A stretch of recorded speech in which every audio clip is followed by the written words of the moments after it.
నమస్కారం city news కి స్వాగతం. ఆంధ్రప్రదేశ్ కి ప్రత్యేక హోదా విషయంలో బీజేపీని వ్యతిరేకించిన టీడీపీ జనసేన ఇప్పుడు ఎందుకు కలిసాయో చెప్పాలని తెనాలి నియోజకవర్గ Congress party incharge doctor Chandu Sambasivudu ప్రశ్నించారు. సోమవారం పట్టణ మారిస్పేటలోని కాంగ్రెస్ పార్టీ కార్యాలయంలో ఏర్పాటు చేసిన విలేకరుల సమావేశంలో ఆయన మాట్లాడారు. చిలకలూరిపేటలో జరిగిన జనసేన టీడీపీ బీజేపీ కూటమి సభలో ప్రధాని నరేంద్ర మోదీ ఆంధ్ర రాష్ట్రానికి ఏమి చేశారో ఏమి చేయబోతున్నారో ఒక్క మాట కూడా మాట్లాడకపోవడం విడ్డూరంగా ఉందన్నారు.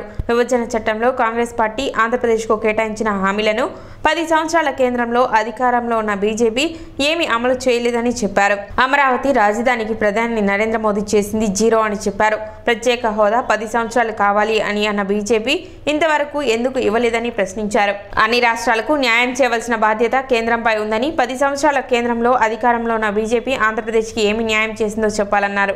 అధికారంలో ఉన్న వైసీపీకి కూడా ప్రత్యేక హోదా విషయంలో బీజేపీని ప్రశ్నించే ధైర్యం లేదన్నారు. అధికారంలోకి వచ్చిన తర్వాత తొలి సంతకం ప్రత్యేక హోదాపై చేస్తానన్న కాంగ్రెస్ పార్టీకి ప్రజలు ఆలోచించి ఓటు వేయాలని డాక్టర్ చందు సాంబశివుడు తెలిపారు.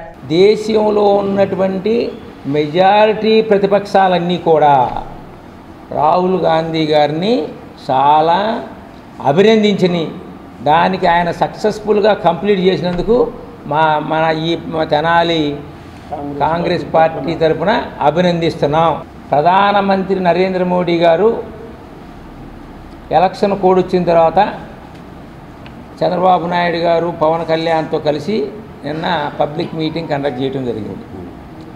ఆ పబ్లిక్ మీటింగ్లో ఆయన వచ్చి ఈ 10 సంవత్సరాల ప్రధానమంత్రిగా ఉండి మన రాష్ట్రానికి ఏమి చేశారో ఏమి చేయబోతున్నారో అనేది ఒక్క మాట కూడా చెప్పలేదు.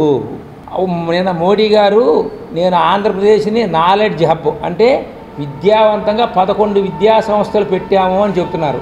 ఈ 11 విద్యా సంస్థలు కూడా ఆనాడు మన ఆంధ్రప్రదేశ్ వాసి అయినటువంటి పల్లం రాజు గారు హ్యూమన్ రిసోర్స్ డెవలప్మెంట్ మినిస్టర్గా ఉండి రీఆర్గనైజేషన్ చట్టంలో పెట్టించారా, చట్టం లేని ఏమన్నా ఇచ్చారా అని అడుగుతున్నా. రాజధానికి ఆ రాజధాని నిధులకి ఈ 5 సంవత్సరాలు ఆయన దొంగ నాటకం 2 పడవల మీద కాళ్ళు పెట్టినట్టుగా దొంగ నాటకం ఆడకపోతే 3 రాజధానులని జగన్మోహన్ రెడ్డి గారు తీసుకొచ్చే ధైర్యం ఉందా? అమరావతి రాజధానికి మోడీ గారు చేసింది జీరో. నిన్న కూడా అమరావతి ఎంతసేపు చంద్రబాబు నాయుడు గారు మొత్తుకున్నా, పవన్ కళ్యాణ్ గారు మొత్తుకున్నా అమరావతి రాజధాని అనే మాట ఆయన నోటి నుంచి రాలేదు. మన ప్రజలు గమనించాల్సిందిగా కోరుతున్నా. ఇప్పుడు వీళ్ళు 2 ప్రత్యేక హోదా ఇవ్వకపోయినా ఈ ఇద్దరు మహానాయకులు మోడీ గారితో ఎందుకు కలిసినా మన ప్రజలందరూ కూడా ఓటు ఎవరికేస్తారో ఆలోచించుకోండి. సమావేశంలో కాంగ్రెస్ పార్టీ నాయకులు కార్యకర్తలు పాల్గొన్నారు. నిన్న చిలకలూరిపేటలో జనసేన టీడీపీ బీజేపీ కలిసి మీటింగ్ పెట్టినాయి. మొత్తానికి ఇవాన్ 405 అన్నాడు. ఉన్న 25 సీట్లు. మోడీ గారు ప్రత్యేక హోదా అటు టీడీపీ అడిగింది, అటు వైఎస్ఆర్ వాళ్ళు అడిగారు ప్రత్యేక హోదా అని. కాదు అని వాళ్ళకి ఏదో ప్రత్యేక ప్యాకేజీలు ఇచ్చాడు, ప్రత్యేక ఇచ్చాడు, సరిపెట్టాడు. ఇప్పుడు ఆంధ్రప్రదేశ్కి నిలబడటానికి వచ్చినప్పుడు కనీసం ఇప్పుడైనా నేను ప్రత్యేక హోదా ఇస్తున్నాను ఆంధ్రప్రదేశ్కి అని ఒక్క మాట అంటే ఎంత బాగుండేది. ఆంధ్రప్రదేశ్ని డెవలప్ చేద్దాం, ఒక ఇది పెద్ద పట్టణంగా తీర్చిదిద్దాం అనే ఒక ఆలోచన లేదు. రాహుల్ గాంధీ గారు పోరాడతానన్నారు కాబట్టి మేమందరం కూడా ప్రత్యేక హోదా కోసమే మేము ఫైట్ చేస్తానని చెప్తున్నాం. కాబట్టి ప్రజలు ఇది గమనించి మాకు ఓట్లు వేస్తే మేము ప్రత్యేక హోదా తీసుకొస్తామని చెప్పారు. గత 4 సంవత్సరాలుగా రాష్ట్రంపై లేని ప్రేమను ప్రధాని నరేంద్ర మోడీ అకస్మాత్తుగా కురిపించడం ఆశ్చర్యకరంగా ఉందని జై భారత్ పార్టీ నాయకులు పేర్కొన్నారు. జై భారత్ పార్టీ తెనాలి నియోజకవర్గం అసెంబ్లీ అభ్యర్థి షేక్ బాషా, గుంటూరు పార్లమెంట్ అభ్యర్థి మంచాల సుశీల్ రాజా, రాష్ట్ర కార్యదర్శి పి రవికిషోర్ సోమవారం బాలాజీరావుపేటలోని తెనాలి నియోజకవర్గం జై భారత్ పార్టీ కార్యాలయంలో ఏర్పాటు చేసిన విలేకరుల సమావేశంలో మాట్లాడారు. చీకటి అనైతిక పొత్తు రహస్యం నిన్నటి ప్రజాగళం సభతో బట్టబయలు అయిందన్నారు.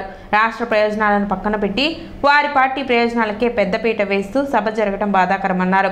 ప్రధాని నరేంద్ర మోదీ రాష్ట్ర ప్రయోజనాలకు సంబంధించి ఒక్క మాట కూడా మాట్లాడకపోవడం శోచనీయమన్నారు. రానున్న ఎన్నికల్లో జై భారత్ పార్టీని గెలిపించాలని కోరారు.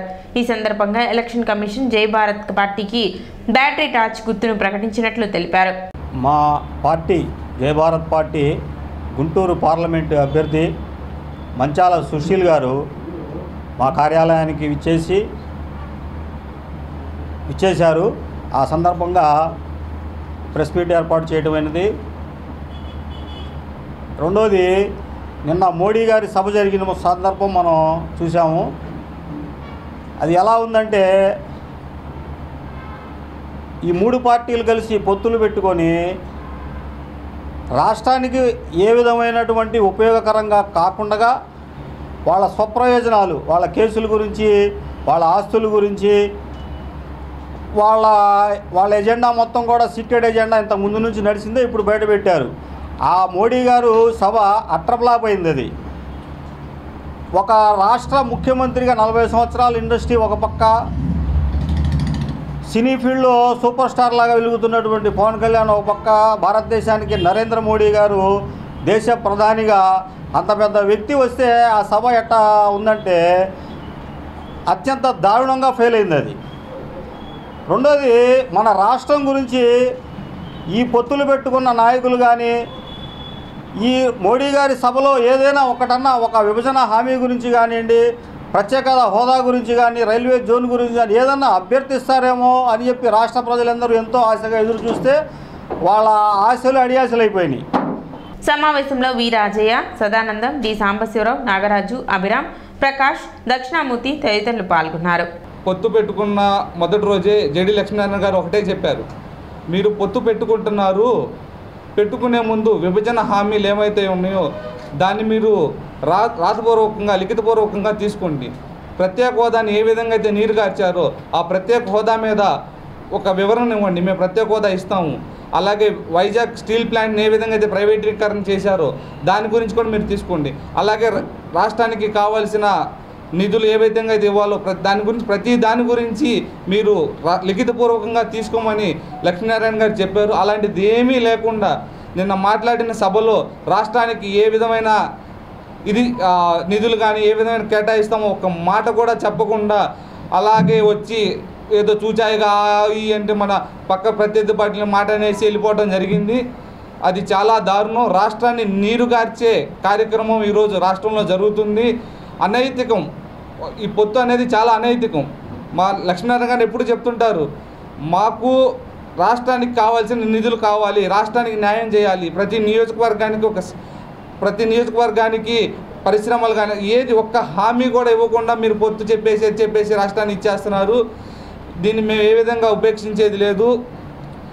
అలాగే రానున్న రోజుల్లో నియోజకవర్గంలో విస్తృతంగా ప్రచారం చేసి ప్రజలకి దగ్గరగా వెళ్తాం. 10వ తరగతి పరీక్షలు ప్రారంభమయ్యాయి. నేటి నుండి ఈ నెల 30వ తేదీ వరకు పరీక్షలు జరగనున్నాయి. ఉదయం 9:30 పరీక్ష ప్రారంభం కాగా 8:45 విద్యార్థులను పరీక్షా కేంద్రాలలోకి అనుమతించారు. లీకేజీ ఆరోపణలు రాకుండా విద్యాశాఖ పగడ్బందీ ఏర్పాట్లు చేసింది. పరీక్షా కేంద్రాలలోకి సెల్ ఫోన్లు నిషేధించారు. సమస్యాత్మక కేంద్రాల వద్ద సీసీ కెమెరాలు ఏర్పాటు చేశారు. ఎండ తీవ్రత దృష్ట్యా విద్యార్థులకు ఎటువంటి ఇబ్బంది లేకుండా అధికారులు తగిన ఏర్పాట్లు చేశారు.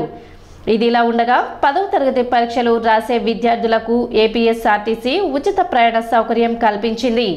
హాల్ టికెట్ చూపించి ఇంటి నుండి పరీక్షా కేంద్రాలకు ఆ తరువాత ఇళ్లకు ఉచితంగా ఆర్టీసీలో ప్రయాణం చేయవచ్చని తెలిపారు.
జనసేన పోటీ చేస్తున్న 21 అసెంబ్లీ నియోజకవర్గాల్లో అభ్యర్థుల విజయాన్ని కాంక్షిస్తూ దీపక్ అనే తెలంగాణ యువకుడు ఆంధ్రాలో గెలుపు యాత్ర చేపట్టాడు.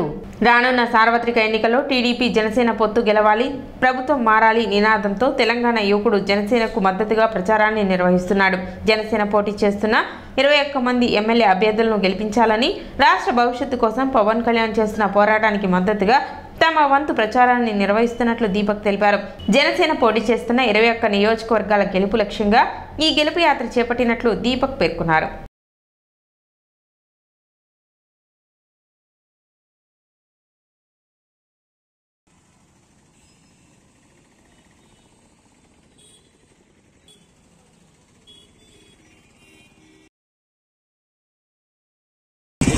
నియోజకవర్గాలని గెలిపించే లక్ష్యంగా పవన్ కళ్యాణ్ గారి ఆశయాలని ఎంతో కొంత నా ఆశయాలకు ఎంతో కొంత నా కృషి ఉండాలని నేను యాత్ర మొదలుపెట్టడం జరిగింది.